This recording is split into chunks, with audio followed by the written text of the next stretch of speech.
Bonjour. Comme le dit fort bien Pierre Gagnère, un cuisinier dispose de plus de notes qu'un musicien. Il existe une infinité de produits. Alors, de là à marier deux produits d'exception pour n'en faire qu'un, il n'y avait qu'une envie. Et voici donc comment est né ce Saint-Félicien fourré aux noix noires. Originaire du Dauphiné, le Saint-Félicien est un fromage de vache au lait cru à croûte naturelle de couleur ivoire, légèrement plissée. Il est le cousin du Saint-Marcellin, mais dans une version plus imposante, avec une texture beaucoup plus crémeuse qui développe des arômes de sous-bois, de noisettes et de champignons. Quant aux noix noires, elles proviennent de la ferme des Fleurines à Nonard, en Corrèze. Il est bon de rappeler que les noix noires sont des noix récoltées vertes au début de l'été et après trempage, elles sont mises à bouillir. Puis elles sont confites dans un sirop composé variablement selon la recette de chaque producteur, de sucre, jus de citron, vin blanc, miel, cannelle, etc. Après leur mise en bocaux, il est conseillé d'attendre plusieurs mois avant de les déguster, elles n'en seront que meilleures.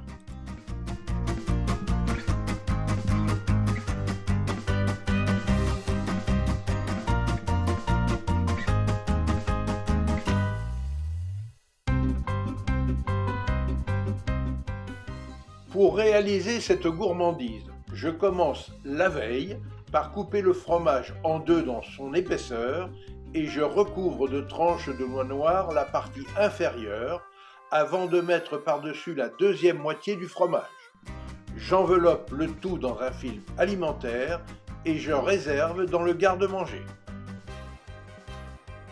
Le jour du service, j'accompagne cette régalade d'une salade de cresson d'Aquitaine, assaisonnée de la délicieuse huile de noix vierge extra du domaine Les Fleurines et de vinaigre de cidre des vergers d'Emma, situé à Bouloc en Tarn-et-Garonne.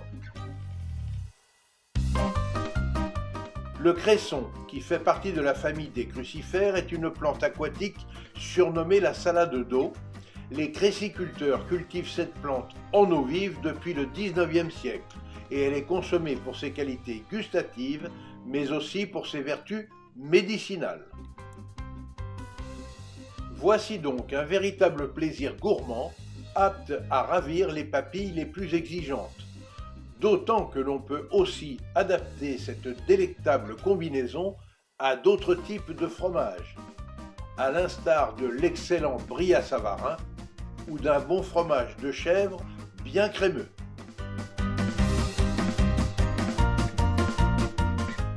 Pour accompagner ce savoureux mariage fromage et noix noires, j'ai servi un délicieux vin blanc du Gaillacois, la cuvée Cavaillès-Bas du domaine de la Ramaille de Michel Issali, qui est également producteur de l'exceptionnel vin de l'oubli ou vin de voile. Pour suivre facilement mes recettes et nos reportages, abonnez-vous à notre chaîne Escapades et Découvertes TV. C'est gratuit. Obligez-vous à faire travailler les producteurs locaux de vos régions. Vous participerez ainsi à la sauvegarde des artisans du goût français. Alors, surveillez les étiquettes et les logos officiels et veillez toujours à acheter des produits de nos régions correctement estampillés.